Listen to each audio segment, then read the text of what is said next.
మార్వాడీలు ప్రతి మారు మూలకి వెళ్ళిపోయింది. మేం మాత్రమే బతకాలనుకుంటూ కరెక్ట్ కాదు. 17 ఏళ్లకే నేను ఎమర్జెన్సీకి వ్యతిరేకంగా పనిచేసి ఉమ్మడి వరంగల్ జిల్లా అధ్యక్షుడిగా రామరథయాత్రలో పాల్గొన్న వ్యక్తి. 20 ఏళ్ళు తెలంగాణ ఆకాంక్ష పేరు మీద కేసీఆర్తో పనిచేసింది. రోహింగ్యాల విషయంలో మాట్లాడట్లేదు మాధవిలత గారు. మాధవిలత ప్రాచుర్యం కలిగిన లీడరే, కానీ గ్రౌండ్ లెవెల్ నుంచి వచ్చిన లీడర్ కాదా. అంటే ఇప్పుడు వినేవాళ్లకు అయ్యో ఈయన బీజేపీలో ఉండి మాధవిలత గారిని తప్పే ఉన్నది. వీళ్ళు చదువుకుంటే మంచిది కాదని నా ఆశ, వీళ్ళు చదువుకోవాలని నా విజ్ఞప్తి. నేను కావాలనుకుంటే నేను దిద్దుకుంటా, మీరు కావాల్సింది మీరు దిద్దుకోండి. వాళ్ళు పచ్చి హిందూ బీజేపీ అండి. ఆడ సంఘ శాఖ లేదు, ఏబీపీ శాఖ లేదు, బీజేపీ శాఖ లేదు. వాళ్ళందరినీ సొమ్ము చేయాలి. ఈ ఎంపీల విషయంలో ఎమ్మెల్యేల విషయంలో కూడా ఆ వాక్యూమ్ ని ఎందుకు ఓటర్ ఉన్నాడు లీడర్. కేసీఆర్ ఆరోగ్యం ఇది సరి అయిన టైం. లీడర్ ఎప్పటికి ఒక తీరు. నేను రింగులు ఎటుకలుగానే ఉండనండి, ఒక్క ఇటుక లేకుండా నా వంతు పాత్ర నేను వహిస్తాను. అటు కేసీఆర్ గారితో ప్రయాణం చేశారు కానీ విమర్శిస్తున్నారు, అండ్ బీజేపీలో కూడా ఇప్పుడు మీరు నాయకులందరినీ కూడా మంచిగానే విమర్శిస్తూ ఉన్నారు. సో అంటే ఏంటి అంటే నాయకులలో ఉన్న లోపమా? 4 రాష్ట్రాలు ఇచ్చినప్పుడు ఈ రాష్ట్రం ఇయ్యలేదు బీజేపీ. ఇయ్యకుంటే నేను విధి లేక ఏడ్చుకుంటా టీఆర్ఎస్ పైన, జైలు పోయిన కేసీఆర్ తోటి. 20 ఏళ్ళు కేసీఆర్ తోటి మెదిలిన ఏ పాత్రకు ఆ పాత్రే కదా. సుష్మా స్వరాజ్ గారు సుష్మా స్వరాజ్ ఫోటో ఒక్కటి మన పార్టీ ఆఫీస్ ముందడు పెట్టాము.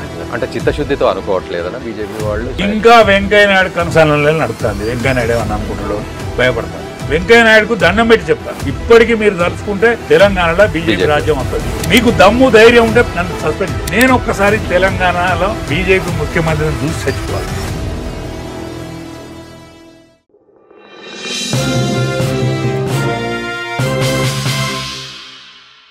నమస్తే, వెల్కమ్ టు ఆంధ్రప్రభ. నేను రఘునందన్. చిన్న గొడవ చినుకు గాలివానలాగా మారి మార్వాడి గో బ్యాక్ అనే పరిస్థితికి వచ్చింది.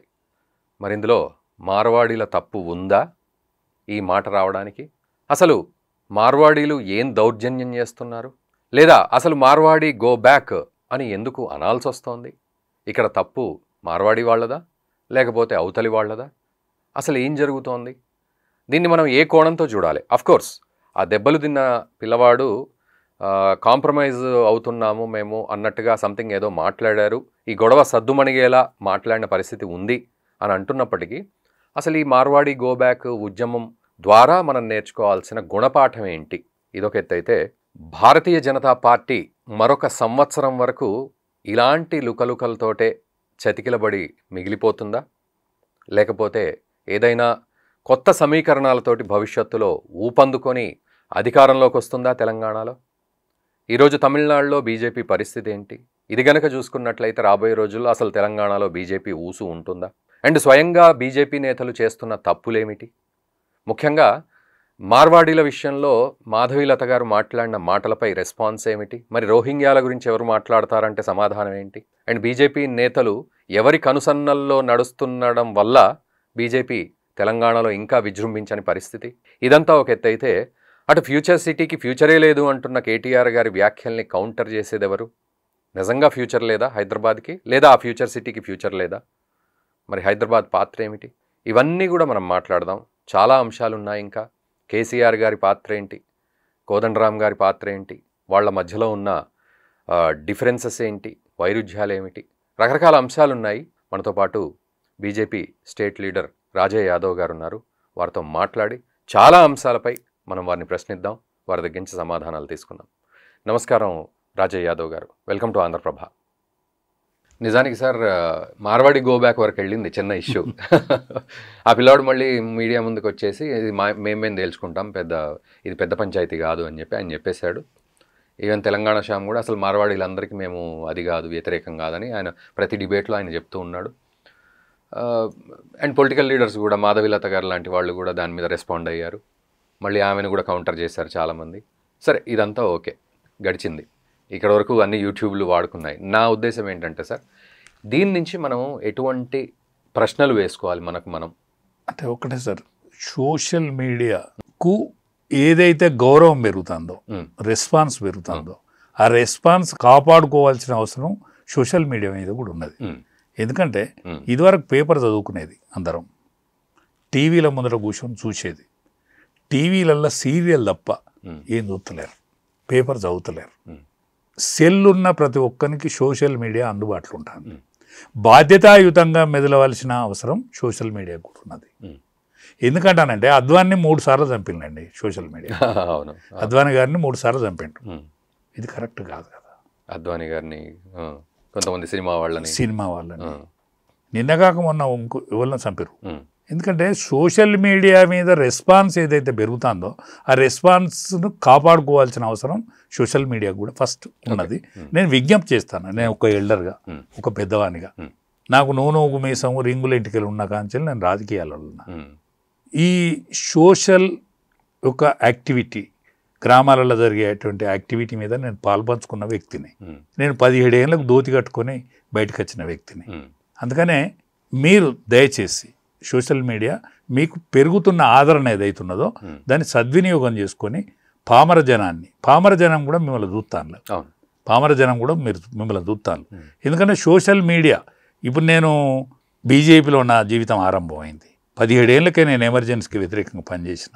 దాని తర్వాత నేను జనతా పార్టీగా, దాని తర్వాత బీజేపీగా, ఉమ్మడి వరంగల్ జిల్లాకు అధ్యక్షునిగా, ఆల్ ఇండియా అధ్యక్షునిగా అద్వాని గారు ఉన్నప్పుడు ఉమ్మడి వరంగల్ జిల్లా అధ్యక్షునిగా, రామరథయాత్రలో పాల్గొన్న వ్యక్తిగా, జనాదేశ యాత్రలో పాల్గొన్న వ్యక్తిగా ఉన్నా.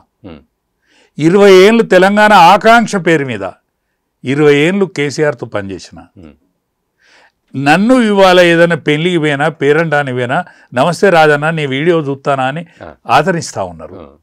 అందుకనే నేను బాధ్యతాయుతంగా మెదలాలని నేను అనుకుంటానా, మీరెందుకు అనుకుంటలేరు? ఈ వయసులో నాకున్న ప్రపంచం ఏంటిది?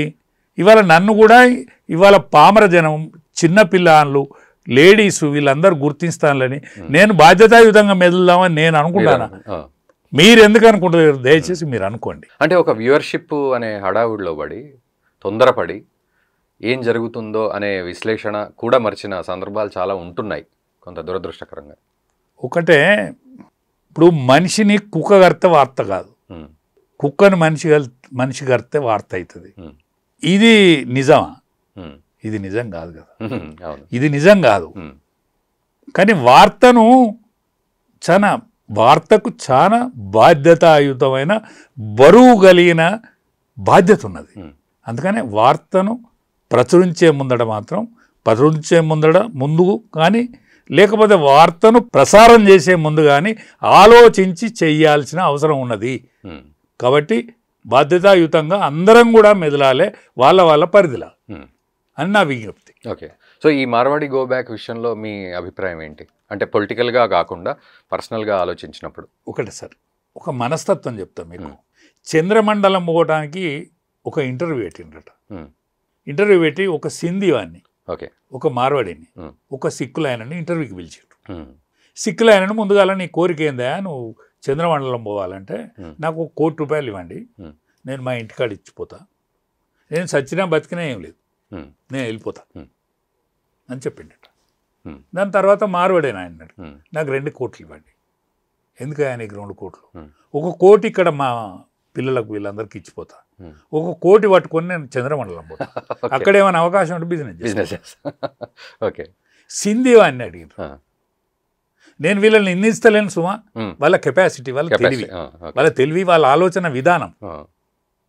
ఇది ఎవరైనా, ఏ కులమైనా కానీ, ఏ మతమైనా కానీ, ఎవరైనా కానీ, హుషారీతనం ఉండేటువంటి ఏ వ్యక్తులైనా కానీ, రెడ్లు కావచ్చు, రావులు కావచ్చు, బ్రాహ్మణులు కావచ్చు, క్షూద్రులు కావచ్చు, ఎవరైనా హుషారీతనం ఉన్న వ్యక్తుల గురించి మాత్రమే, ఇది కులాల గురించి మాత్రం కాదు.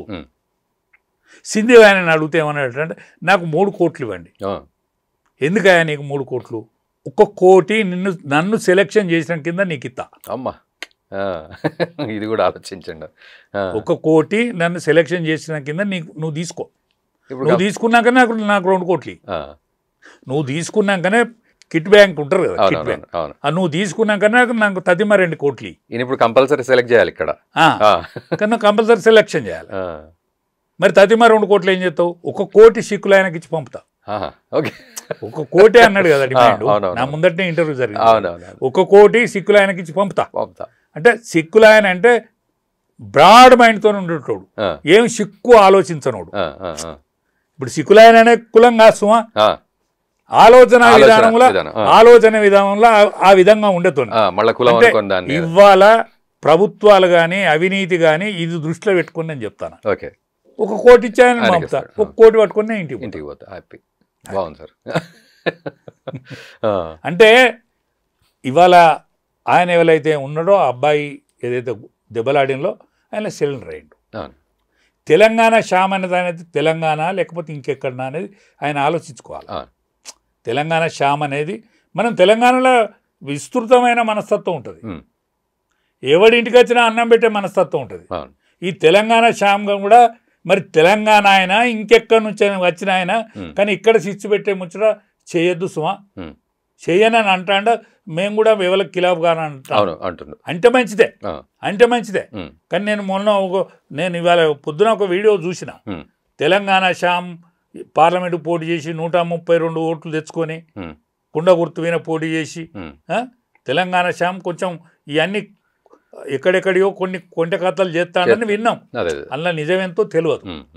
ఇంకా నేనేమంటానంటే మార్వాడీలు బతుకుతే తప్పేం లేదు. మార్వాడీలు ప్రతి మారు మూలకి వెళ్ళిపోయారు. ఎవరైనా బతుకుతే తప్పు లేదండి. మార్వాడీలు కానీ ఏ కులమైనా ఏ మతమైనా కానీ మేం మాత్రమే బతకాలనుకుంటూ కరెక్ట్ కాదు. మేం మాత్రమే బతకాలి, ఇంకెవ్వడు బతకద్దు అటువంటి ఆలోచన విధానం కరెక్ట్ కాదు. అంటే మార్వాడీలు అట్లా చేస్తున్నారనే ఒకటే నేనేమంటానంటే నర్సాపూర్ అనే మున్సిపాలిటీ ఉంటుంది. ఓకే, ఎగ్జాంపుల్, అక్కడ ఒక 30 మంది ఉన్నారు మార్వాడీలు, వేరే బిజినెస్ చేసుకుంటారు.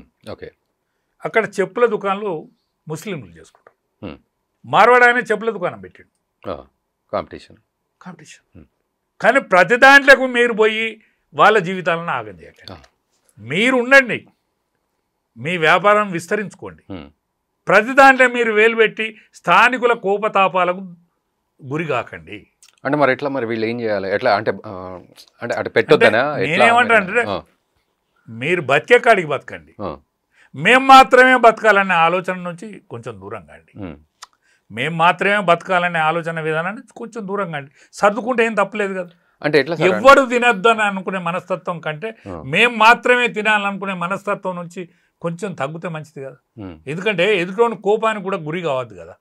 ఎవరిని బతుకును కూడా ఆగం చేసేటువంటి అధికారం మనకు లేదు కదా. అందుకనే దాన్ని ఆలోచించాలి. ఇంకొకటి, ఇక్కడ వైశ్యులు ఏం చేస్తారండి, వ్యాపారం చేస్తారు. నాటి నుంచి నేటి వరకు వైశ్యులు వ్యాపారం చేస్తారు. కానీ వాళ్ళు సబ్బండ జాతిని కూడా దగ్గర తీస్తారు. ఎవరికైనా ఉద్దర కావాలంటే శాలులకు ఉద్దర పెడతారు, ఇంకెవరికైనా ఉద్దర పెడతారు. వ్యాపారం చేసుకున్న వాళ్ళ కోఆపరేషన్ గొప్పదే.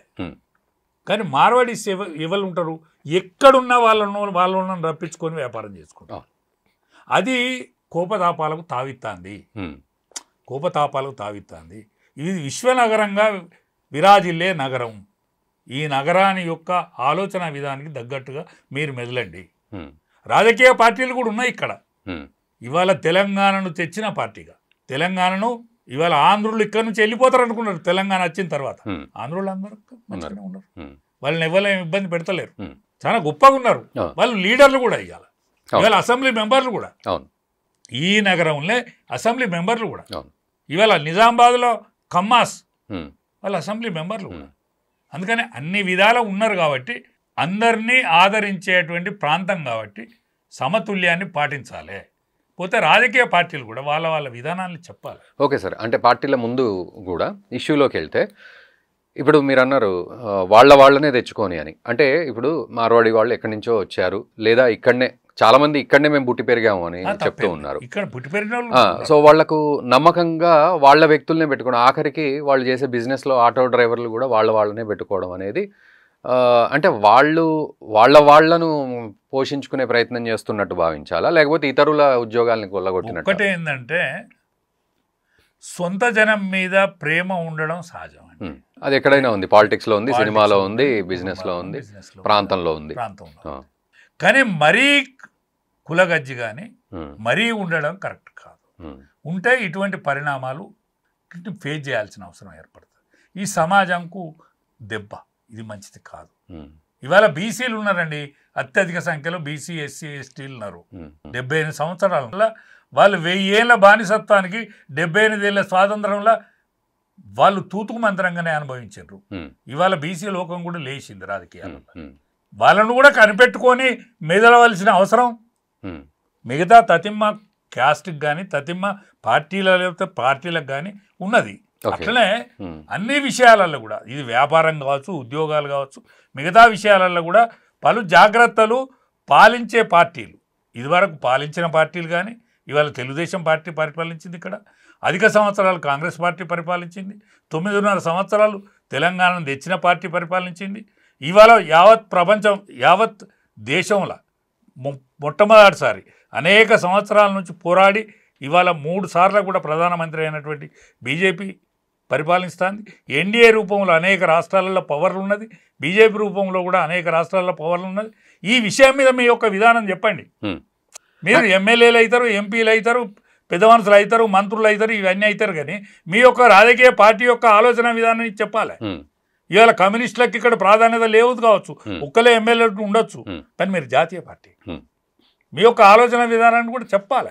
అంటే ఇక్కడ ఏమని వస్తుందంటే సార్, కమ్యూనిస్టులు చేస్తున్నారు ఇదంతా కుట్ర అని ఒకటి, పార్టీలు కొన్ని అట్లా చేస్తున్నాయని, తర్వాత ఇంకొక వర్గం వాళ్ళు ఇలా చేస్తున్నారు, ఇది కావాలనే చేస్తున్నారు అని చెప్పి ఇట్లాంటివన్నీ వస్తున్నాయి సార్. వస్తాయి, తప్పకుండా వస్తాయి. మీ ధర్మాన్ని మీరు పాటించినప్పుడు వస్తుంది. మీ ధర్మాన్ని మీరు పాటించినప్పుడు మాకేదీ లేదు, మాకు ఎవ్వరు లేడు కాబట్టి నన్ను గుర్తించాలని ఒక మాట మాట్లాడితే కరెక్ట్ కాదు కదా. ఇప్పుడు మేము ఉన్నామండి, మేము యాదవులం, మా దాంట్లో కుర్మలు కూడా మా ఉపకాస్టే, కుర్మలు మేము కలిసే ఉంటాం. కంచైలే గారు మాకు ప్రముఖ పాత్ర వహించేటువంటి ప్రపంచ రాజకీయవేత్తనని ఆయన అనుకుంటాడా, మంది అంటానలా తెలియదు. ఆయన కుర్మలున్న యాదవులు ఒక్కటి కావద్దంటాడే. ఎందుకన్నా అని నేను అడిగిన ఒకసారి, ఎందుకని అంటే మరి నాకు ఉండద్దా బలగం, నాకు ఉండద్దా బలగం, మీరు ఆది కాలం నుంచి మీరు పడతాను, మాకెట్లా, నాకు కూడా ఉండాలి కదా బలగం అన్నాడు. అంటే అంత విశాలమైనటువంటి ఒక ప్రొఫెసర్ స్థాయికి ఎదిగినటువంటి వ్యక్తి నాకు ఉండద్దా బలగం అనేటువంటి ఆలోచన ఉండద్దు కదా. నీ బలగమే నీదే, అవును, ఒక బీసీ లోకమే నీదే. అవును, నువ్వు అక్కడ రాహుల్ గాంధీ దగ్గరికి పోయి పెద్ద ఉపన్యాసం ఇచ్చి ఆయన బీసీ సర్టిఫికెట్ ఇచ్చేచ్చినావు కదా. ఆయన రాహుల్ గాంధీ కాదు, రాహుల్ ఖాన్. ఆ రాహుల్ ఖాన్ కు బీసీ సర్టిఫికెట్ రాసి ఇచ్చేస్తావా అన్న?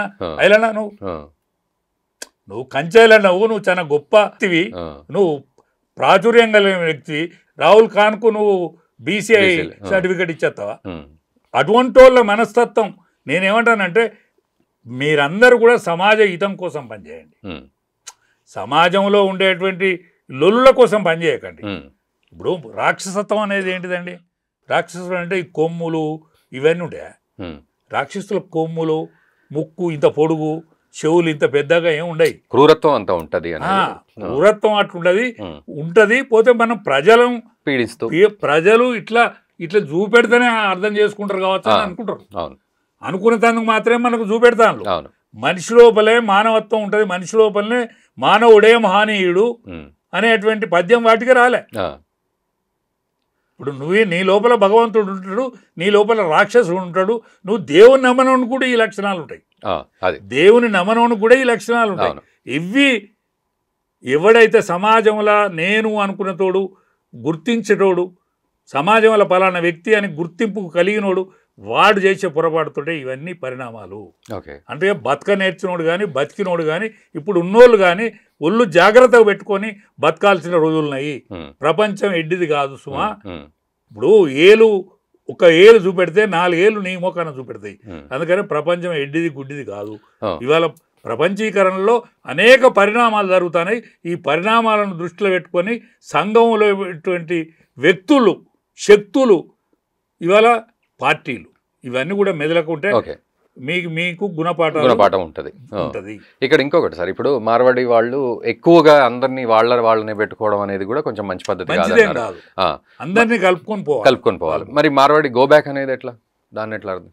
ఒకటేనండి, ఎవరు గోబ్యాక్ అనే అధికారం ఎవరికి లేదు, కానీ గోబ్యాక్ అని అనిపించుకోవద్దు. గోబ్యాక్ అనిపించుకునేటువంటి పరిస్థితి కూడా మంచిది కాదు. మరి అట్లా అంటే మన దేశం నుంచి అటు అమెరికా పోతున్నారు, ఆస్ట్రేలియా పోయినారు, యూకే పోయినారు, అక్కడ మన మీద కూడా దాడి జరుగుతుంది. కెనడాలో వ్యవసాయం అంతా మనదేనండి, అదే ఆస్ట్రేలియాలో వ్యవసాయం అంతా మన సిక్కులు, భారతీయుల మీద దాడి జరుగుతుంది. మరి జరుగుతుంది అంటే మనం అంతమంది పోయినాం అనేది తప్ప? అంటే విపరీతమైన పరిణామాలు కానీ, ఇప్పుడు ఆలోచన విధానం కానీ, వాళ్ళు ఈర్ష్యపడే తీరుగా వీళ్ళు బతుకుతేనే కదా వాళ్ళు దాడులు చేసేది.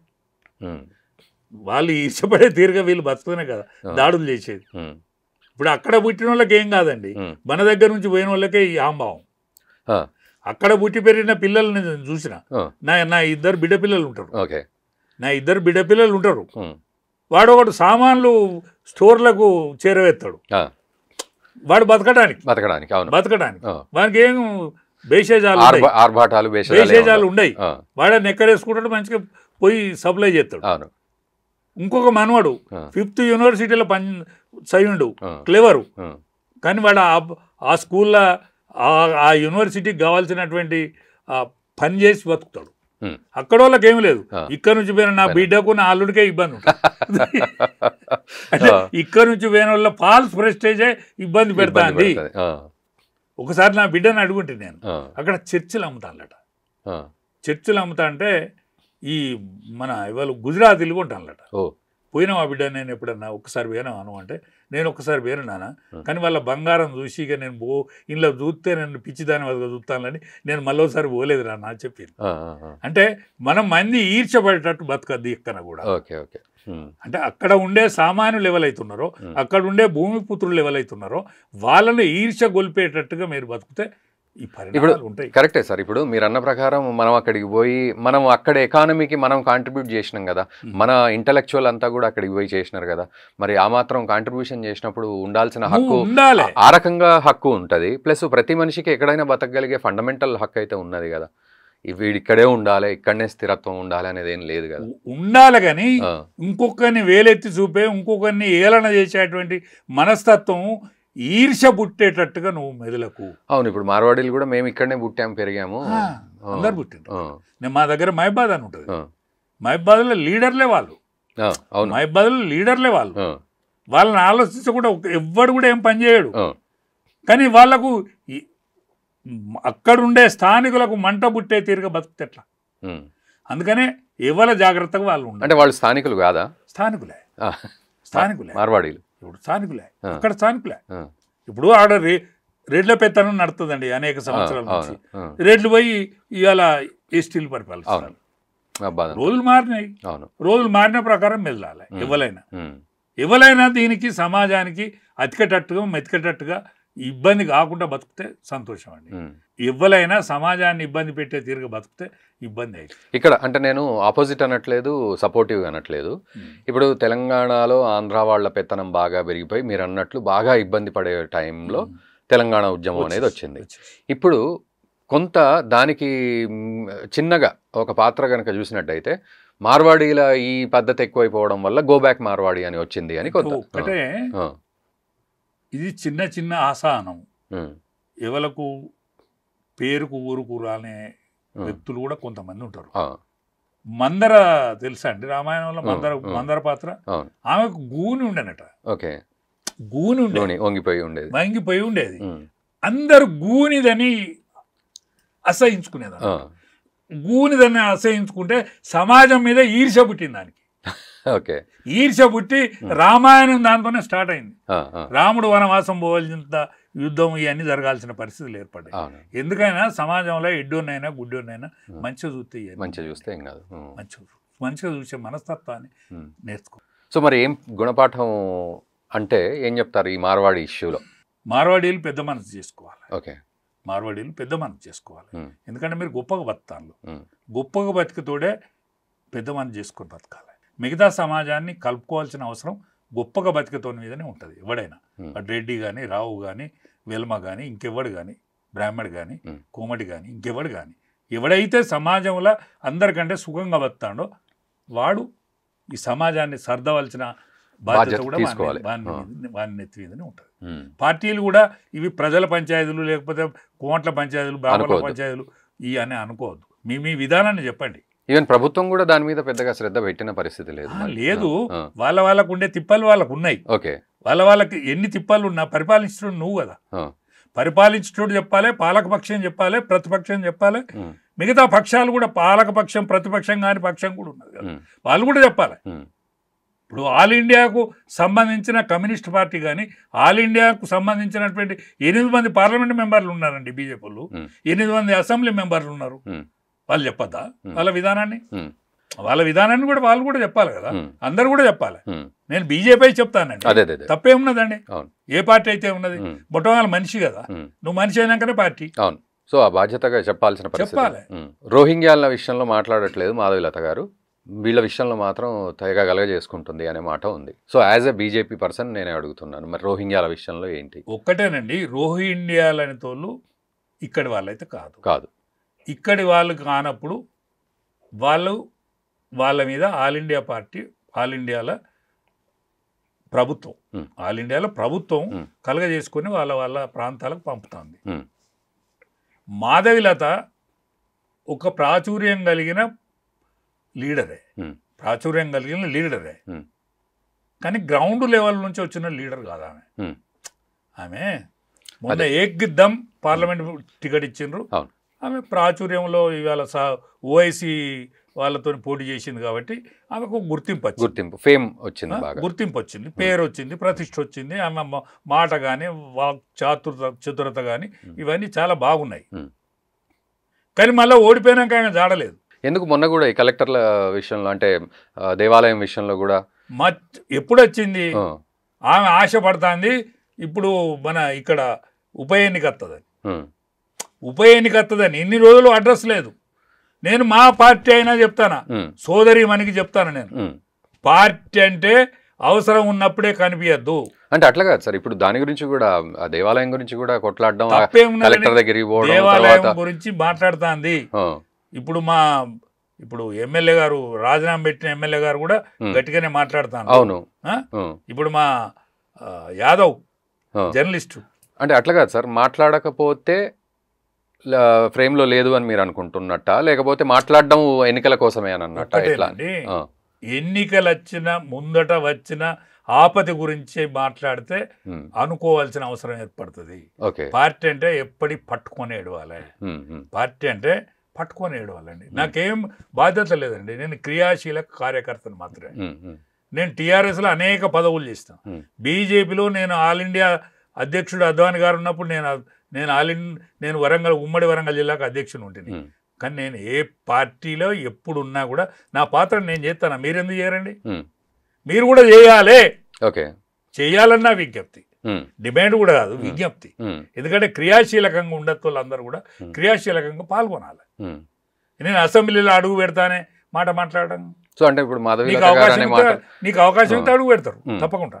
నువ్వు గెలిస్తే సంతోషం, చాలా సంతోషం, గొప్ప సంతోషం. అదే ఇప్పుడు మరి మాధవీలత గారు మాట్లాడే మాటల్లో మరి మార్వాడీల విషయంలో సపోర్టివ్గా ఉంటుంది, అట్లా అనడం తప్పు అని. రోహింగ్యాల విషయంలో ప్రశ్న వస్తుంది తనకి. రోహింగ్యాల విషయంలో మాట్లాడాలి, మార్వాడ విషయంలో కూడా ఏం మాట్లాడాలో అది మాట్లాడాలి. రోహింగ్యాల గురించి కూడా మాట్లాడాలి. అవును, తప్పేమున్నది? ఇప్పుడు పాత వస్తీలో రోహింగ్యాలు ఉంటాననేది వినికిడి. వాళ్ళ లెక్క వాత తేల్చడానికి నీ వంతు ప్రయత్నం చేయి, ప్రభుత్వం మీద ఒత్తిడి తీసుకురా. ఖచ్చితంగా మాధవీలత ఒక గొప్ప పాత్ర వహించాల్సిన అవసరం ఉన్నది, వహించాలి కూడా. కేవలం ఎన్నికల కోసమే తెర మీదకి రావద్దు.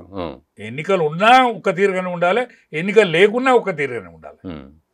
ఎందుకంటే ఆమె మాట్లాడినప్పుడు నేను విన్నా, ఏంటిది, నేను అక్కడ ఎమ్మెల్యే గారు పోతే అక్కడ నేను అడుగు పెడతా, లేకపోతే ఈ ఉప ఎన్నికలలో నాకు అవకాశం వస్తుంది, నేను అసెంబ్లీలో అడుగు పెడతాను.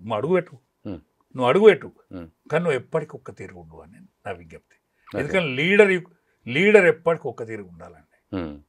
నేను రింగులు ఎంటికలు కానీ ఉండనండి, ఒక్క ఇంటికి లేకుండా అయినా నా వంతు పాత్ర నేను వహిస్తాను, ఎంతో కొంత నా వంతు చేతనైన పాత్ర. ఇవాళ తెలంగాణ ఉద్యమాన్ని మనం 4 రాష్ట్రాలు ఇచ్చినప్పుడు ఈ రాష్ట్రం ఇయ్యలేదు కాబట్టి, 4 రాష్ట్రాలు ఇచ్చినప్పుడు ఈ రాష్ట్రం ఇయ్యలేదు బీజేపీ. ఇయ్యకుంటే నేను విధి లేక ఏడ్చుకుంటా టీఆర్ఎస్ మీద. టీఆర్ఎస్లో పెద్ద పాత్ర వహించిన, జైలు పోయిన కేసీఆర్ తోటి 20 ఏళ్ళు కేసీఆర్ తోటి మెదిలిన. ఏ పాత్రకు ఆ పాత్రే కదా. ఆయన యొక్క అశ్రద్ధ, ఆయన యొక్క చూసే విధానాన్ని నచ్చక నేను మళ్ళీ నా పాత పార్టీ జెండా కప్పుకొని చచ్చిపోతాను వచ్చిన.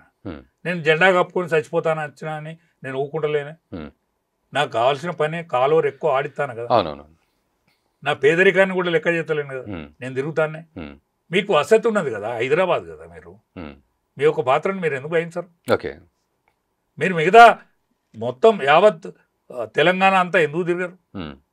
మీకుండే హంగులతోటి మీరు ఎందుకు తిరగరని తిరిగి పార్టీని డెవలప్ చేయండి. ఇవాళ తెలంగాణలో మన పార్టీ రావాలని ఆశిస్తాను.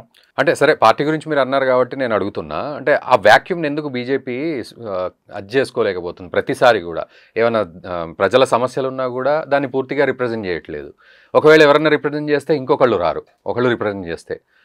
తర్వాత ఈ ఎంపీల విషయంలో ఎమ్మెల్యేల విషయంలో కూడా ఆ వ్యాక్యూమ్ని ఎందుకు కాంగ్రెస్ తీసుకున్నది కానీ బీజేపీ తీసుకోవాలి? ఒక్కటేనండి, 8 మంది అసెంబ్లీ మెంబర్లు గెలిచారు. 8 మంది గెలిచిన జాగల మళ్ళీ 4 నెలల తర్వాత ఎన్నికలు వస్తే 8 మంది పార్లమెంట్ మెంబర్లు గెలిచిండ్రు. అది మీ బలం అనుకుంటానులా అని నేను ప్రశ్నిస్తాను. మీ బలం అనుకుంటానులా? గెలిచిన వాళ్ళ బలం కాదు, గెలిచిన వాళ్ళ బలం కాదు. మోడీ వాతావరణం, మోడీ అక్కడ కేంద్రంలో ఆయన ప్రధానమంత్రి కావాలి అనేటువంటిది ప్రజలు ఇచ్చిన తీర్పు. అంటే 8 ఏళ్ళు 56 జాగలల్లా మన పార్టీకి ఆదరణ లభించింది.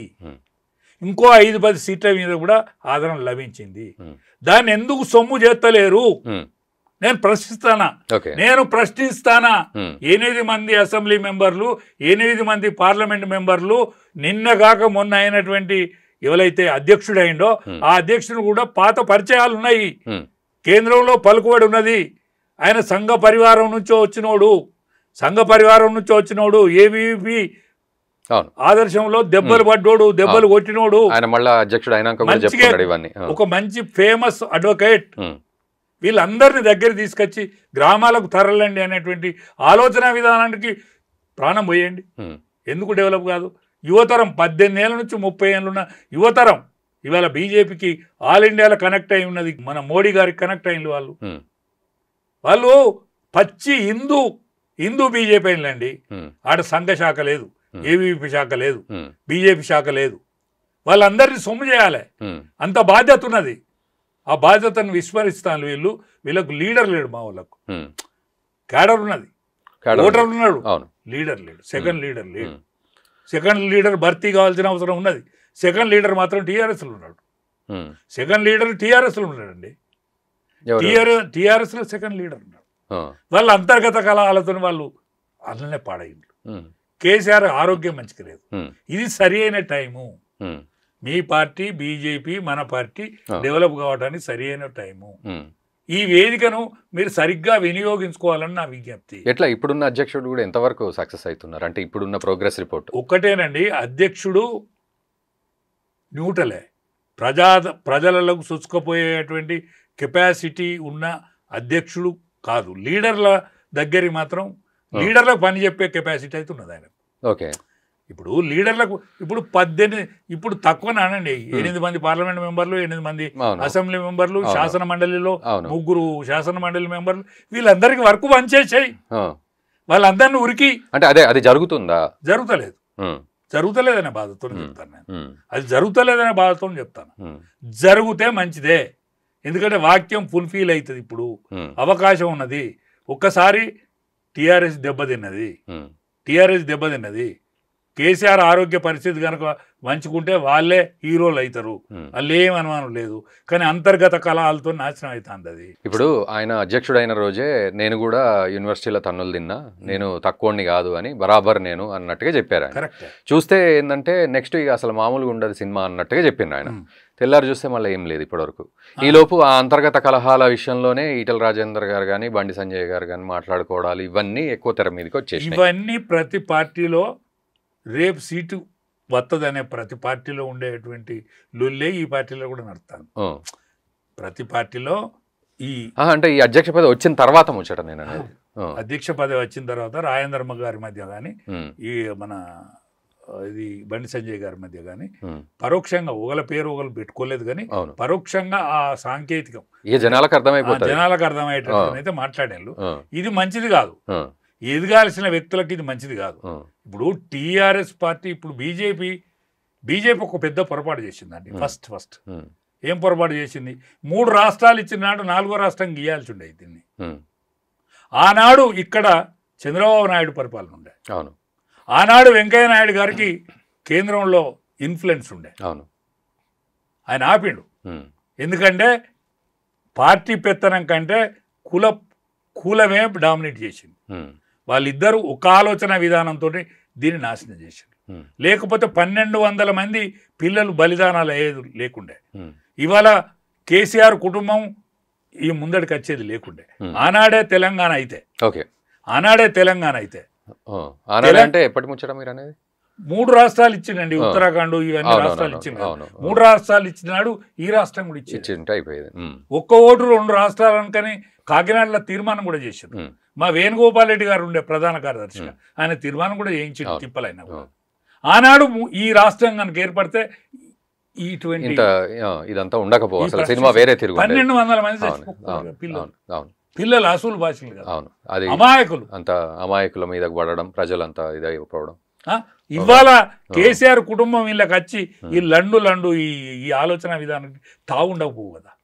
ఒకటిసారి ఇక్కడ అంటే మీరు మాట్లాడుతుంటే నాకు అనిపిస్తుంది, అంటే మీరు అటు కేసీఆర్ గారితో ప్రయాణం చేశారు కానీ విమర్శిస్తున్నారు, అండ్ బీజేపీలో కూడా ఇప్పుడు మీరు నాయకులందరినీ కూడా మంచిగానే విమర్శిస్తూ ఉన్నారు. సో అంటే ఏంటి, అంటే నాయకులలో ఉన్న లోపమా, మీలో ఉన్న అది ఎట్లా, దాన్ని ఎట్లా అర్థం చేసుకోవాలి? ఒకటేనండి, నాకు 70 దాటింది. 70 దాటినాక నేను కాపాడుకొని మాట్లాడాలనా, ఇంకా నా వాళ్ళు అనుకున్న వాళ్ళను కాపాడుకొని మాట్లాడాలనా? అంటే ఇప్పుడు వినేవాళ్లకు అయ్యో ఈయన బీజేపీలో ఉండి మాధవీలత గారిని ఇట్లా అంటున్నారు, ఈయన అట్లా అంటున్నాడు, ఇట్లాంటివి ఏమన్నా ఉంటే తప్పే ఉన్నది. వీళ్ళు చదువుకుంటే మంచిది కదని నా ఆశ. ఓకే, వీళ్ళు చదువుకోవాలని నా విజ్ఞప్తి. ఏమన్నా నా లోపల తప్పులు ఉన్నా కూడా మీరు నేను కావాలనుకుంటే నేను దిద్దుకుంటా, మీరు కావాల్సింది మీరు దిద్దుకోండి. ఒక పెద్ద మనిషి తరహాలో మీరు కావాల్సింది మీరు దిద్దుకోండి. నేను నాయుడు గారితో పనిచేసిన, నేను విద్యాసాగర్ రావు గారితో పనిచేసిన, స్వర్గీయ రామారావు గారితో పనిచేసిన, స్వర్గీయ చలపతిరావు గారితో పనిచేసిన, ఇద్దరే పార్లమెంట్ మెంబర్లు ఉన్నప్పుడు జంగారెడ్డి గారి ప్రియ శిష్యుని నేను. వీళ్ళందరితో కలిసి పనిచేసిన. జంగారెడ్డి గారు ఎక్కెక్కిపడి ఏడ్చిండు, తెలంగాణ ఏర్పడకపోతే ఎక్కెక్కిపడి ఏడ్చిండండి. తెలంగాణ ఏర్పడకపోతే అరే రాజా నిన్ను ఆపలేకపోతాను రా, తెలంగాణ కోసం ఒక పార్టీ పుడుతుంది, ఆ పార్టీలో బొమ్మని చెప్పినాను. నేను ఏడ్చుకుంటే పోయినండి టీఆర్ఎస్కు ఏడ్చుకుంటే పోయినా. నేను సాధించే దానిలే తెలంగాణలో ఉన్నా. సుష్మా స్వరాజ్ ఆనాడు బిల్లు పెట్టించింది, నేను శిరోముండనం చేసుకొని నేను పార్లమెంట్ ముందట కూర్చుంటా అంటే నా పొగ బాంబులు ఎత్తాను, నా పార్టీ వాళ్ళే నన్ను కాంతలేరు అని సోనియా గాంధీ చెప్తే ఎస్ మీరు బిల్లు పెట్టండి నేను సమర్థిస్తా అని చెప్పింది. ఒక్కసారి సుష్మా స్వరాజ్ పేరు తీయరండి మా వాళ్ళు, మా నాయకులు. సుష్మా స్వరాజ్ పేరు ఎందుకు తీయద్దు? చిన్నమ్మ విగ్రహం ఎందుకు పెట్టద్దు ఇక్కడ? అది నా బాధ. చిన్నమ్మ విగ్రహాలు పెడితేందండి ఇవాళ నీ పార్టీ ఎట్లా డెవలప్ అవుతుంది? నీకు చెప్పుకునే దాని సోర్స్ ఏంది, ఏమున్నది? కాంగ్రెస్ పార్టీ ఏమని చెప్తాంది? మా సోనియమ్మ ఇచ్చింది వాళ్ళు కనీసం అట్లా మాట అనుకుంటా చెప్తా. టీఆర్ఎస్ పార్టీ ఏం చెప్తాంది? నేను నేను చచ్చిపోయేందుకు కూడా సిద్ధమై తెలంగాణ తెచ్చడానికి కేసీఆర్ చెప్తాడు. మరి మీకు ఉన్నది కదా ఆయుధం. ఎందుకు చెప్తుంటారు కదా ప్రెస్ మీట్లలో సుష్మా స్వరాజ్ గారు సుష్మా స్వరాజ్ ఫోటో ఒక్కటి మన పార్టీ ఆఫీస్ ముందట పెడితే ఏమవుతుంది? అంటే చిత్తశుద్ధితో అనుకోవట్లేదనా బీజేపీ వాళ్ళు? అసలు ప్రజల్లోకి ఆ మాట పోవట్లేదు. ఇంకా వెంకయ్య నాయుడు కనసాలలో నడుస్తుంది. వెంకయ్య నాయుడు ఏమని అనుకుంటాడు అని భయపడతాను. ఇప్పుడున్న నేను నిజం చెప్తాను. వెంకయ్య నాయుడుకు దండం పెట్టి చెప్తాను, ఇప్పటికీ మీరు తలుచుకుంటే ఇక్కడ తెలంగాణ వస్తుంది, తెలంగాణలో బీజేపీ రాజ్యం వస్తుంది. మీరు తలుచుకోండి దయచేసి, ఎందుకంటే మీకు ఆ సాహసం ఉన్నది. ఇవాళ మా విద్యాసాగర్ రావు సాబ్ ఉన్నాడు, విద్యాసాగర్ రావు సాబ్ గవర్నరు, ఆయన మాజీ హోంమంత్రి. ఆయన పట్టుదలతో రాజ్యసభలో నెగ్గిందండి బిల్లు. ఆయన పట్టుదలతో రాజ్యసభలో నెగ్గింది. ఆయన ఆనాడు రాజ్నాథ్ సింగ్ గారితో మాట్లాడింది, ఆయన అరుణ్ జైట్లీతో మాట్లాడింది, ఆయన అందరితో మాట్లాడి బిల్లు పెట్టించాడు. పార్లమెంటులో నెగ్గిన తర్వాత రాజ్యసభలో పెండింగ్ ఉండే. కరెక్టే సార్. ఇప్పుడు మీరు అన్నట్టు వెంకయ్యనాయుడు గారి ఆ కనుసన్నల్లోనే నడుస్తుంది అంటే ఇప్పుడున్న నేతలకు పుట్టగతులు కూడా ఉండవు కదా మరి అట్లా చేస్తే? ఇప్పుడున్న నేతలు ఆయన కనుసన్నలనే మెదులుతాను, నేను నిజంగా మెదులుతాను. మరి ఇట్లా ఉంటే నాకు ఒకవేళ నాది ఏమైనా పొరపాటు అయితే నన్ను పార్టీని సస్పెండ్ చేయండి. నాది పొరపాటు అయితే మీకు దమ్ము ధైర్యం ఉంటే నన్ను సస్పెండ్ చేయండి. ఇప్పటికి లేకపోతే ఎందుకు మాట్లాడారండి? నేను విజ్ఞప్తి చేస్తాను, దండం పెడతాను. మీరు తెలంగాణ ఆలోచన విధానంతో వెంకయ్య నాయుడు గారు పైకి వచ్చాడు. ఆనాడు ఓవైసీ కుటుంబం రాకపోవునండి సార్, బైసాబ్ నేను ఆవేదనతో చెప్తానా, ఓవైసీ కుటుంబం రాకపోవు. బద్దం బాలరెడ్డి గారు 10,000 ఓట్లతో ఓడిపోయాడు. సెకండ్ టర్మ్ బద్దం బాలరెడ్డి గారికి ఇస్తే గెలిచినోడు, ఈయన టికెట్ తెచ్చుకున్నాడు, కాళ్ళు మొక్కిన ఇడిచిపెట్టలే. అలా అశోక్ యాదవ్ అనే ఒక బ్యాచులర్ పాత వస్తీ హీరో 5,000 ఓట్లతో ఓడిపోయిండు. ఈ ఓవైసీ తండ్రితోటి, ఓవైసీ తండ్రితోనే 5,000 ఓట్లతో ఓడిపోయిండు. ఆ పిల్లాన్ని గానరి ఇవాళ ఆయన గానరి పార్టీ. ఇవన్నీ తప్పిదాలు కదండి. అవును, నా ఓటోడు ఎందుకు తప్పు చేసిండండి? ఈ పార్టీని విడిచిపెట్టి ఎందుకు పోయినాం? నా ఓటోళ్ళు మందాడి సత్యనారాయణ గారు, నేను కాదు, మందాడి సత్యనారాయణ గారు, నేను, కోల జనార్దన్, రావు అమరేందర్ రెడ్డి, మేమందరం బీజేపీలో అండి. మేము బీజేపీ నుంచి పోయిన వాళ్ళకు రైటిస్టులు, లెఫ్టిస్టులు, ఆనాడున్న వామపక్షవాదులు వీళ్ళందరూ కలిస్తే తెలంగాణ వచ్చింది. తెలంగాణకు ఉద్యమం. ఓకే, మీరు మళ్ళీ వచ్చిన తర్వాత అయినా కనీసం ఏమైనా మార్పు కనబడిందా? ఒక గౌరవం ఏమైనా కనబడుతుందా? సరే, నాకు అయితే గౌరవం ఏం లేదు. ఓకే, నాకు గౌరవం లేదు. మీ ఇలాంటి సోషల్ మీడియా వాళ్ళు నన్ను పిలిచిన బాపతే తప్ప నాకు గౌరవం లేకపోతూ నేను బాధపడతలేను. నాకు అవసరం లేదు. ఎందుకంటే నేను ఒక్కసారి తెలంగాణలో బీజేపీ ముఖ్యమంత్రిని చూసి చచ్చిపోవాలన్నదండి, అంతే. అంటే వీళ్ళు ఇట్లా చేస్తే అసలు అధ్యక్షుడికే ఇప్పుడు మీరు అన్న ప్రకారం అసలు ముచ్చటే లేదు ఇక్కడ. ఒక్కటే అధిష్టానం ఇట్లనే ఉంటుందని నేను అనుకుంటలేను. ఎందుకంటే అధిష్టానానికి ఏకైక మార్గం ఇవాళ ఢిల్లీ తర్వాత, అనేక రాష్ట్రాల తర్వాత, అనేక పట్టణాల తర్వాత మిగిలింది హైదరాబాద్ మాత్రమే. ఎందుకంటే కర్ణాటకలో ఇదివరకు ఒకసారి వచ్చింది. ఇప్పుడు వీళ్ళు తమిళనాడు కోసమే ప్రయత్నం చేస్తాను. ఇవాళ అనేక విషయాలు, రాజకీయ సమీకరణలు తమిళనాడు కోసమే ప్రయత్నం చేస్తాను. తెలంగాణను విడిచిపెడుతుందని నేను అనుకుంటలేను. తెలంగాణకు కూడా సరి అయిన జవాబు. అంటే ఒక్కటి సార్, మీరన్న ఈ మాట ప్రకారమే చూస్తే తమిళనాడులో అన్నామలై విపరీతంగా కష్టపడ్డారు. ఆయన యూత్ను కానీ పల్లెటూర్లలోంచి కూడా అందరినీ తీసుకొచ్చి లక్షల మందిని ఇటువైపు తిప్పుకున్నాడు. తీరా ఈరోజు చూస్తే ఆయన పరిస్థితి ఎట్లా ఉందో మనకు తెలుసు. అక్కడ ఓకే, అది రాజకీయం కోసం ఉండొచ్చు, సంకీర్ణం కోసం ఉండొచ్చు, ఆయన్ని అది చేశారు. తర్వాత మరి ఆయనకు సరైన స్థానం మళ్ళీ ఇప్పటివరకు అయితే దక్కలేదు. 2026లో మళ్ళీ ఎన్నికలు ఉన్నాయి, మేబీ అప్పుడు వేస్తారేమో ఒక అడుగు. తెలంగాణలో మీరు అన్నట్టు 8+8 ఉన్నాయి. ఉన్నప్పటికీ కూడా మళ్ళీ అధ్యక్షుడి విషయంలో ఎన్నో స్పెక్యులేషన్లు నడిచిన తర్వాత కూడా ఇక రేపే ఈటెల రాజేందర్ గారు అవుతారు, పైనుంచి కూడా మెసేజ్ వచ్చింది, యు ఆర్ రెడీ అనే పరిస్థితి నుంచి మళ్ళీ ఇలా రావడం అనేది ఒక్కటేనండి. ఈటెల రాజేందర్ను నేను అందుకనే ఇక నేను పచ్చి నిజాలు చెప్తాను. ఇది చంద్రబాబు నాయుడు కొంటతనంతో అయిందండి. ఏది? ఇవాళ ఈటెల రాజేందర్ అధ్యక్షుడు కాకపోవడం, ఇది చంద్రబాబు నాయుడు ఈనాడే ఈ ప్రభుత్వం ఆయన శిష్యుడైన రేవంత్ రెడ్డి ఎక్కడ దిగిపోతాడు అనే భయం పట్టుకున్నారు చంద్రబాబు నాయుడు. ఇప్పుడు వెంకయ్య నాయుడుకో ఇదివరకు ఉన్న ఇన్ఫ్లుయెన్స్ లేదు, కానీ చంద్రబాబు నాయుడును ఈయన ఒక్కటే. చంద్రబాబు నాయుడు ఆయనకున్న ఇన్ఫ్లుయెన్స్ను ఉపయోగించి కొద్దిసేపు ఆగండి అనే ఆలోచన చేసిండు అయిందని నాకు అనుమానం. మళ్ళీ అనుమానం అంటున్నారు. అనుమానమే. ఎందుకంటే కొద్దిసేపు ఆగండి, ఎందుకంటే ఇప్పుడే ఆయన శిష్యుడు దిగిపోతే ఎట్లా? నెక్స్ట్ టార్గెట్ ఏమవుతుంది?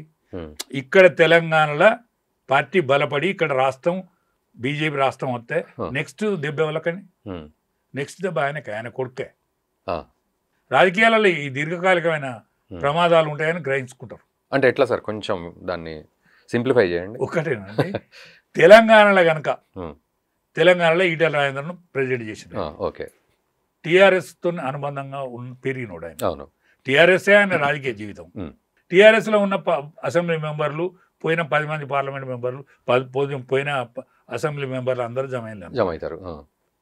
ఇక్కడ వీళ్ళైతే 8 మంది ఉన్నారు కదా, ఉన్నారు.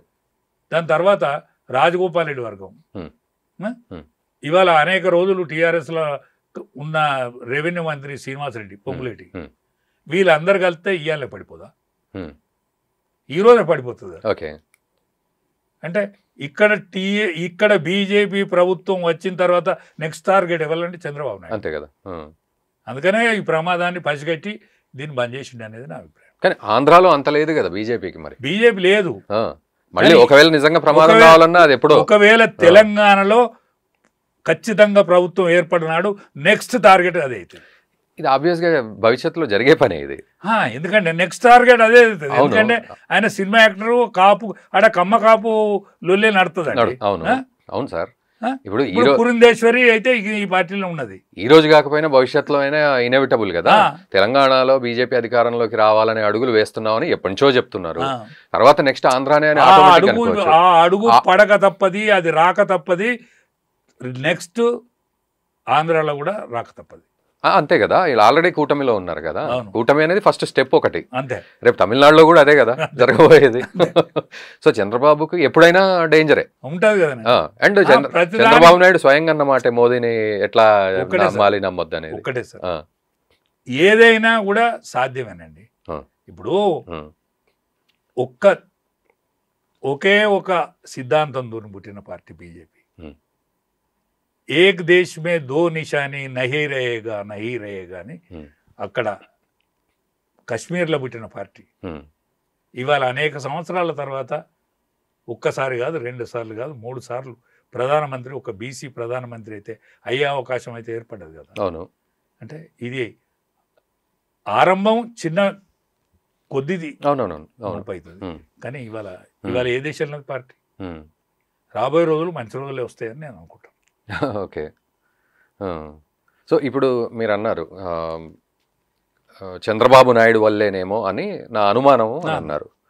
కానీ ఇక్కడి నుంచి చూసినప్పుడు ఇదంతా బండి సంజయ్ గారు చేసిన పని, ఇవన్నీ కూడా నడిచినాయి సార్. ఒకటేనండి, బండి సంజయ్ గారు కానీ దాంట్లో క్లారిటీ ఇవ్వండి మీరు. ఒకటే, బండి సంజయ్ గారు కానీ కిషన్ రెడ్డి గారు కానీ వాళ్ళు పార్టీ విధానానికి కట్టుబడి ఉంటారు. ఎన్ని బయటపడ్డా కూడా. ఓకే.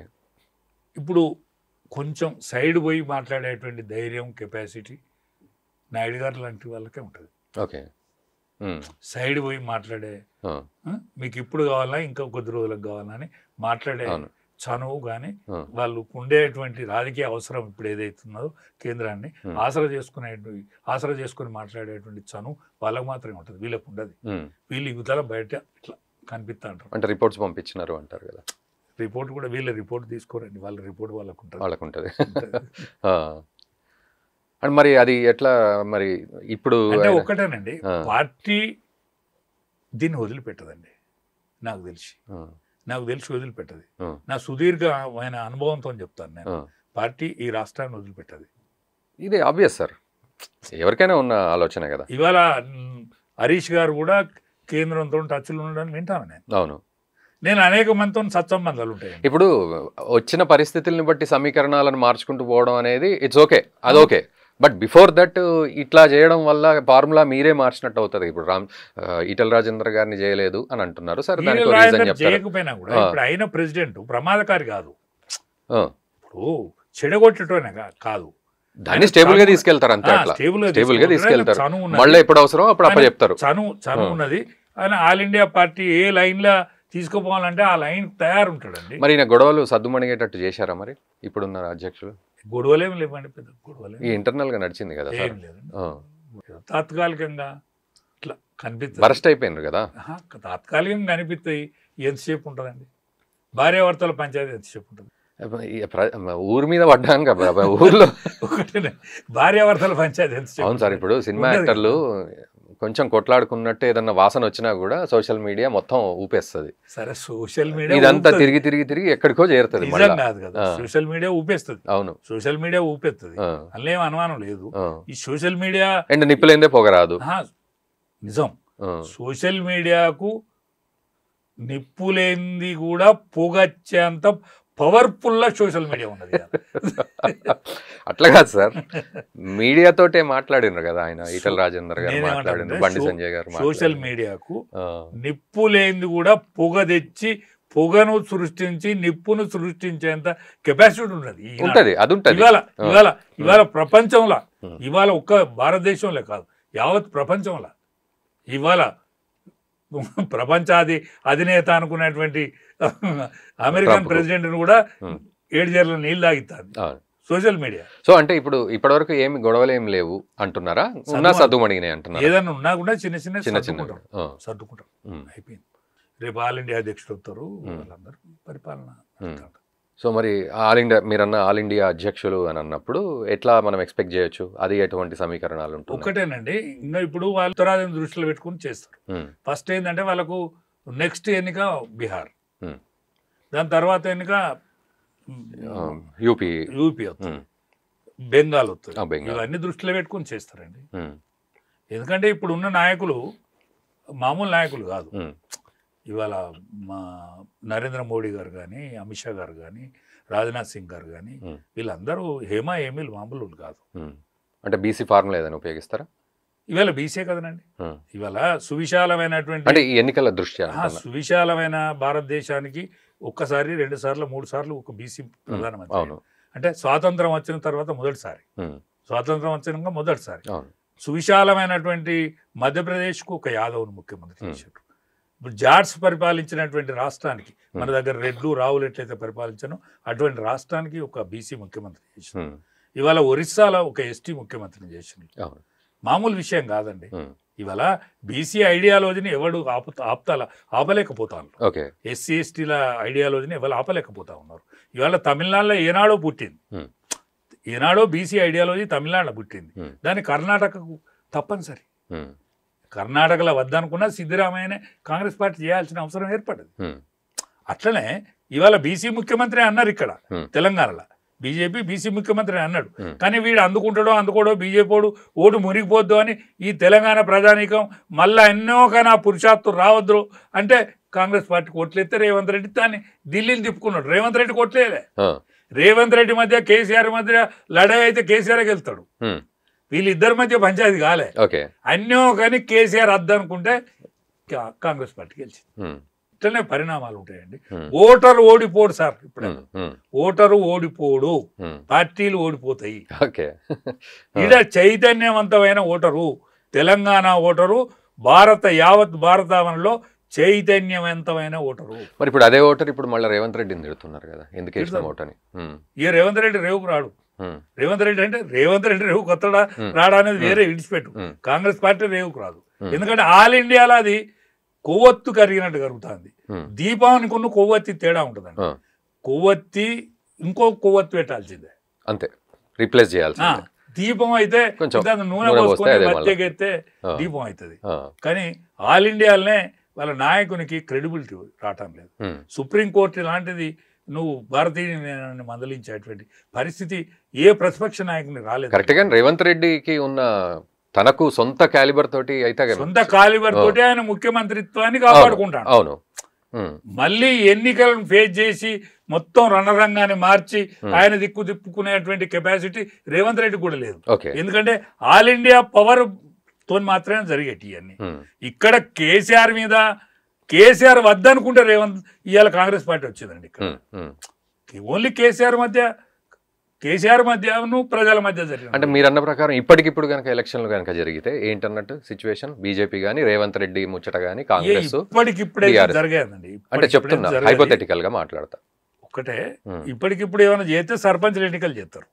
అట్లా కాదు సార్, ఉట్టిగా మనం ఉట్టిగా ఊహాకు అందని విషయమేనండి. ఇప్పుడు ఎందుకంటే 3.5 సంవత్సరాల దాకా ఇక్కడ అసెంబ్లీ ఎన్నికలు అదే రేవంత్ రెడ్డి ఉంటాడు ముఖ్యమంత్రి. రేవంత్ రెడ్డిని కదిలియాడు ఎవడు? రేవంత్ రెడ్డిని కదిలియాడు. రేవంత్ రెడ్డే ఉంటాడు. ఎందుకంటే ఢిల్లీని అరుచుకుంటాడు. ఆయనకు కావాల్సిందేదో లఘు తెలిసింది. ఢిల్లీ లఘు తెలిసిందండి రేవంత్ రెడ్డికి. ఏం కావాలి వాళ్ళని ఎట్లా. అప్పట్లో అయితే అన్నారు 6 నెలలు కూడా ఉండదని, అన్ని పార్టీలు అన్నారు, నాయకులు కూడా అన్నారు 6 నెలలు అనొచ్చు. కానీ రేవంత్ రెడ్డే కావద్దు అట్లా అనుకుంటే కాంగ్రెస్ పార్టీ ప్రెసిడెంట్ అయ్యిండు రేవంత్ రెడ్డి. ఆయన కావద్దు. ఆయనే సమైక్యవాది. ఆయన తెలుగుదేశం పార్టీలో పెరిగిండు, తెలుగుదేశం పార్టీ నుంచి పెరిగిండు. ఆయన కావద్దు. ఈవెన్ ప్రమాణ స్వీకారం అప్పుడు కూడా జై తెలంగాణ అనలే, జై సోనియమ్మ అన్నాడు. ఇప్పటికీ మాకు అది చిక్కు ప్రశ్నే మాలాంటి. ఇప్పుడు ఇవాళ ఆయనే తెలుగుదేశం పార్టీ ఓరియంటేషన్ గా పెరిగినోడు ఆయన. కాబట్టి ఆయన క్రెడిబిలిటీ ఆయనది. ఆయన వ్యాపారవేత్త, ఆయన రియల్ ఎస్టేట్ వ్యాపారి. మన అమెరికన్ ప్రెసిడెంట్ ఎట్లయితే రియల్ ఎస్టేట్ వ్యాపారంతో వచ్చిండో ఆయన కూడా రియల్ ఎస్టేట్ వ్యాపారంతో వచ్చిండు. ఈవెన్ ఇప్పుడు కేటీఆర్ గారు కూడా అదే అంటున్నారు కదా, ఫ్యూచర్ సిటీకి ఫ్యూచర్ లేదు, అంత రియల్ ఎస్టేటే ఉన్నది అని చెప్పి. అది కూడా రేవంత్ రెడ్డి రియల్ ఎస్టేటే. ఒక్కటేనండి, ఈ సిటీని ఎవడు ఆపలేడు. ఈ సిటీ డెవలప్మెంట్ను అంటే future city has no future. KTR గారి డైలాగ్ ఎట్టిస్తాడో కానీ ఆయనే మొన్నటిదాకా మున్సిపల్ మంత్రి, 20 నెలల కింద ఆయన మున్సిపల్ శాఖ మంత్రి. ఆయన ఎవరు డెవలప్ చేసిండా, ఎట్లా డెవలప్ చేసిండా ఆయనకు తెలుసు. ఆయనకు తెలుసు. పోతే ఆల్ ఇండియాలో వచ్చే నిధులు ఎట్లా వచ్చినాయా, ఎట్లా దుర్వినియోగం అయినాయా, ఇంకా సద్వినియోగం ఎందుకు కాలేదా, ఉప్పల్ ఫ్లైఓవర్ కాడ ఎన్ని పంచాయతీలు అవుతాయి, ఇవన్నీ ఆలోచించాలి. రేవంత్ రెడ్డి మంచి చేసినా చెడ్డ చేసినా ఈ సిటీని ఎవడు ఆపలేడు. ఓకే. ఎందుకంటే ఢిల్లీ జాగా అయిపోయింది, వాడు గురుగాం కన్నా పోవాలి, గురుగాం కూడా కలుషితం అయిపోయింది, అంతటా కలుషితం అయిపోయింది. ఆర్థిక రాజధాని అటువంటి బాంబే సిటీకి జాగలేదు. అవును. నాగ్పూర్ సిటీకి ప్రాధాన్యత లేదు, పశ్చిమ బెంగాల్కు ప్రాధాన్యత లేదు, ఆడ గడబిడలే అన్ని, రో ఇండియాలో బంగ్లాదేశ్ వాళ్ళ పెద్ద పంచాయతీ ఇవన్నీ ఇబ్బందులే. తమిళనాడుకు ఎంతో ప్రాచుర్యం ఉండే, అటు పక్క సముద్రం, మంచినీళ్ళు లేవు. కర్ణాటక బాగానే బెంగళూరు ఐటీ సిటీగా నిండిపోయింది, వాళ్ళకు మంచినీళ్ళు లేవు. ఏకైక సిటీ ఇప్పుడు ఇవాళ ఏకైక సిటీ ఓన్లీ హైదరాబాదు విశ్వనగరంగా విరాసిల్లాల్సిన అవసరం ఉన్నది. దీన్ని ఎవ్వడు కూడా బంద్ చేయలేడు. రాజకీయ నాయకుల అల్పత్వం బయటపడుతుంది తప్ప, ఆ కామెంట్ చేస్తే అల్పత్వం బయటపడుతుంది తప్ప ఇక్కడ ఇవాళ తుఫాన్లకు తట్టుకునే శక్తి ఉన్నది దీనికి. కరెక్టే సార్. అంటే ఇప్పుడు కేటీఆర్ గారి వ్యాఖ్యలు ఏంటంటే సిటీకి గ్రోత్ లేదు అని అంటలేడు, ఫ్యూచర్ సిటీ ఏదైతే ఎత్తుకున్నాడో రేవంత్ రెడ్డి గారు దానికి గ్రోత్ లేదు. ఓ పక్క కాకపోతే ఇంకో పక్క డెవలప్ అవుతుంది, ఓ పక్క కాకపోతే ఇంకో పక్క డెవలప్ అవుతుంది. ఇప్పుడు మనం బాంబే హైవేకి ఎంత దూరం పోయింది, ఇంకెంత దూరం పోతుంది, పోయే కాడికే పోతుంది. మిగతా రోడ్లు డెవలప్ అవుతాయి. అంటే మీరు అన్న ప్రకారం ఎక్కడ ఎత్తుకున్న కాన్సెప్ట్ డెవలప్ అవుతుంది. డెవలప్ ఈ సిటీని ఎవడు ఆపలేడు. యావత్ భారతదేశంలో ఇవాళ ప్రపంచంలో హైదరాబాదు మెయిన్ అడ్డగా విరాసిల్లుతుంది. వీళ్ళ పార్టీల యొక్క ఆలోచన విధానం కూడా చెప్పాలే, చెప్పకపోతే వీళ్ళను ప్రజలు క్షమించరు. హైదరాబాద్ ప్రజలు క్షమించరు, తెలంగాణ ప్రజలు కూడా క్షమించరు. కొట్లాడి తెచ్చిన తెలంగాణ నీవు కొట్లాడలే. 1200 మంది చచ్చిపోయిన వాళ్ళు నీ వాళ్ళు కాదు, టిఆర్ఎస్ పార్టీ వాళ్ళు కూడా కాదు. నేను టిఆర్ఎస్ పార్టీలు ఉంటున్నా అన్నాడు, టిఆర్ఎస్ పార్టీ వాళ్ళు కాదు అన్నాడు చచ్చిపోయింది. సామాన్యులు తెలంగాణ మీద మా పిల్లలు బాగుపడతారేమో అనేటువంటి దాంతో వచ్చిన తెలంగాణ ఇది. కేసీఆర్ పిల్లలు బాగుపడరా బాగుపడలేదా పంచాయతీ పెట్టుకొని కొట్టుకొని సత్తాన్లా, ఇది వేరే ముచ్చట, పెద్ద ముచ్చట. కానీ మా పిల్లలు బాగుపడతారని వంట వార్పు చేసిండ్రు, అనేక కష్టాలు పడ్డారు, అనేక బాధలు పడ్డారు. ఈ మామూలు విషయం అన్ని. శ్రీకాంతచారి మొట్టమొదటి బలిదానం ఇచ్చిండ్రు, మేము జైలు ఉంటిమి ఇద్దరం, కేసీఆర్ నేను. ఆయన బోని ఒర్రిండు అండి కేసీఆర్, ఏ మాట కామాట. ఇది మన రక్తంతో వచ్చింది, కలిసి నాటి నుంచి కూడా విడిపడాలనేటువంటి ఆలోచన విధానంతో వచ్చింది. ఇప్పుడు లేకపోతే మరిచెనాడిదా తొలి ఉద్యమం, మరిచెనాడిదా కాదు. మరిచెనాడిది తొలి ఉద్యమం ఎందుకు కాదు అంటే నేను చెప్తా. రావోయి మర్రి చెన్నారెడ్డి, ఇకనైనా రావోయి వెర్రి చెన్నారెడ్డి అనే పాట ఆనాడు పాడిండ్రు సంగంరెడ్డి సత్యనారాయణ గారు. అంటే ఆనాడు రానట్టే కదా, సంగంరెడ్డి సత్యనారాయణ గారు పాట పాడింది అంటే అప్పటి వరకు చెన్నారెడ్డి రానట్టే కదా. చెన్నారెడ్డి ఉద్యమం నాడు కేసీఆర్ ఉన్నాడా? నక్సలైట్లు తీర్మానం చేసిందండి, ఇక్కడ మావోయిస్టులు తీర్మానం చేసిండ్రు, బీజేపీ తీర్మానం చేసింది, అనేక మంది పోరాడుతూ ఉన్నారు. కొండ లక్ష్మణ్ బాపూజీ తిరిగిండు, ఇందిరారెడ్డి సాబ్ తిరిగిండు, వీళ్ళందరూ అంతకంటే ముందుగా తిరిగిండు కదా. ఈయన పరాభవం ఏం పరాభవం, ట్రాన్స్పోర్ట్ మినిస్టర్ ఇచ్చి తీసేసి మళ్ళీ సభాపతి చేసిండు కాబట్టి ఈయన చిన్నపుచ్చుకున్నాడు, చెబరాజ్ నౌకర్ ఇచ్చినట్టు చిన్నపుచ్చుకున్నాడు, గౌరవప్రదమైందే. కానీ సంతకం పెట్టే అధికారం లేదు కాబట్టి చిన్నపుచ్చుకొని ఎంకులాడుకున్నాడు. ఈయన ఎంకులాడుకొని నాకో షట్టర్ ఉంటుందని వచ్చింది ఇలా. కానీ ఆయన లేకపోతే తెలంగాణ వచ్చేది అంటే కెప్టెన్ గా వ్యవహరించిన మాట నిజం, కెప్టెన్ గా వ్యవహరించిన మాట నిజం. కానీ ఉపాధ్యాయులు, కార్మికులు, ఆర్టీసీ కార్మికులు, సాగరహారంలో మేము ఉన్నామా? మేము లేవు సార్. నేను మొత్తుకున్నా మా కేసీఆర్, అరే పోవాలి ఉద్యమం నడతాను, ఎవడు పడితే వాడు చేతి పోతాను, తినుకో వాడు ఇంటలేడు నలుగుంటాడు, వాడే నడతాంది ఇవన్నీ అనేది. నిజంగానే వినకపోయేదా సార్? పాపం ఆయన పాపం అట్టలేదండి, మంచోడు. ఆయన ఎవరు చెప్పినా వినే మనిషి, మంచోడండి ఆయన. చేయబట్టే ఎంప్లాయీస్ వాళ్ళందరి దగ్గరికి వచ్చాను.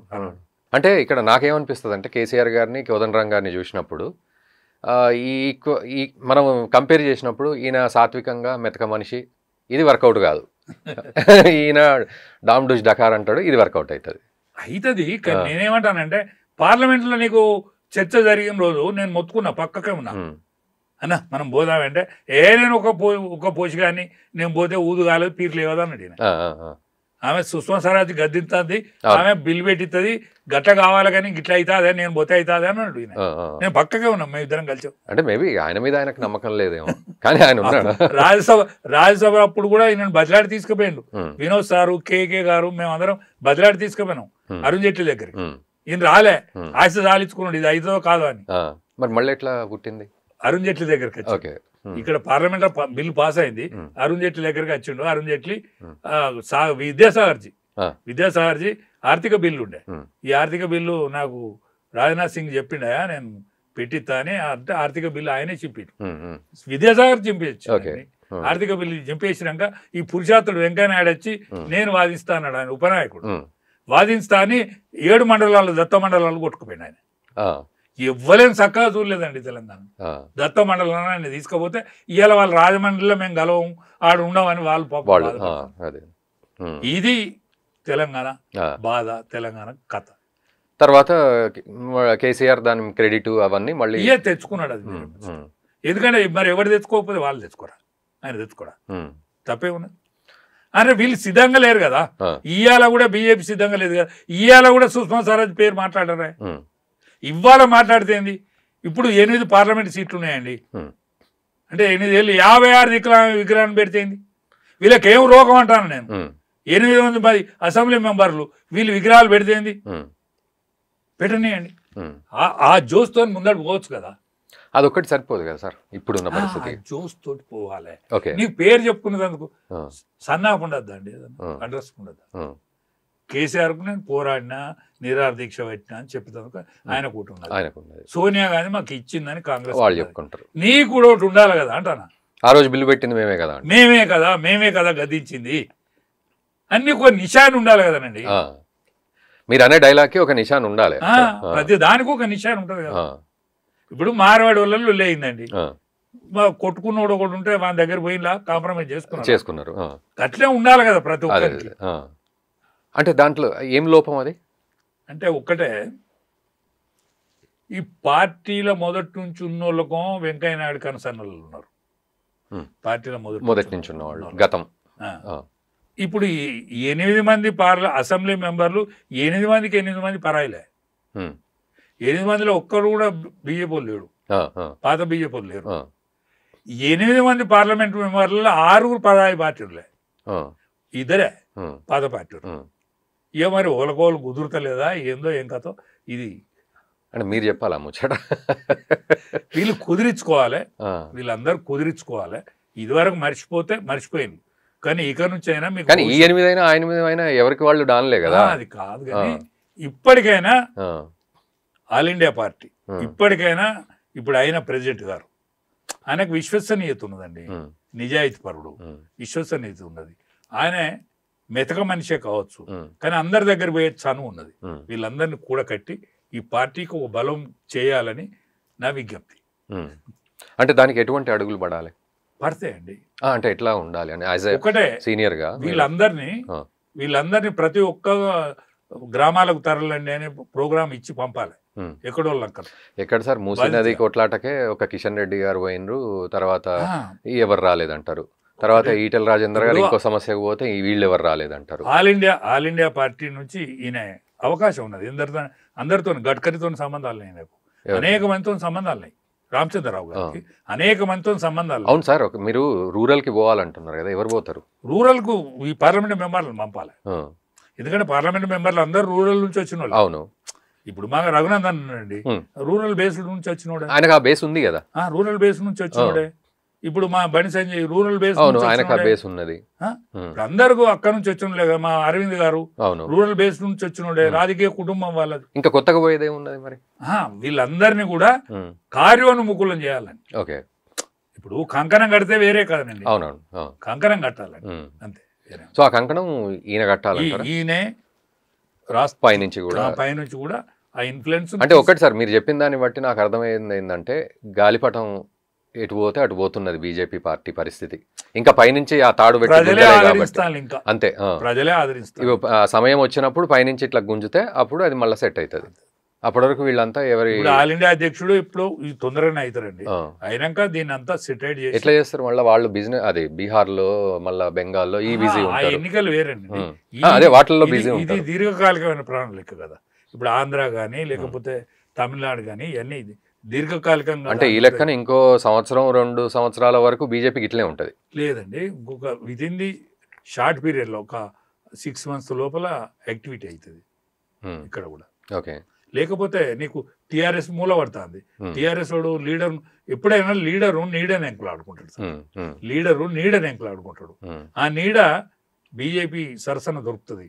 ఎందుకంటే 18 ఏళ్ళ నుంచి 30 ఏళ్ళోడు ఉన్నాడు, కానీ వీళ్ళకు లీడర్ లేడు. సరే, మీరు అన్న ప్రకారం సార్ ఇందాక అక్కడే ఆపేసిన నేను జరగబోయే సమీకరణాలను కూడా యాడ్ చేసుకోవడం బీజేపీకి బాగా అలవాటు.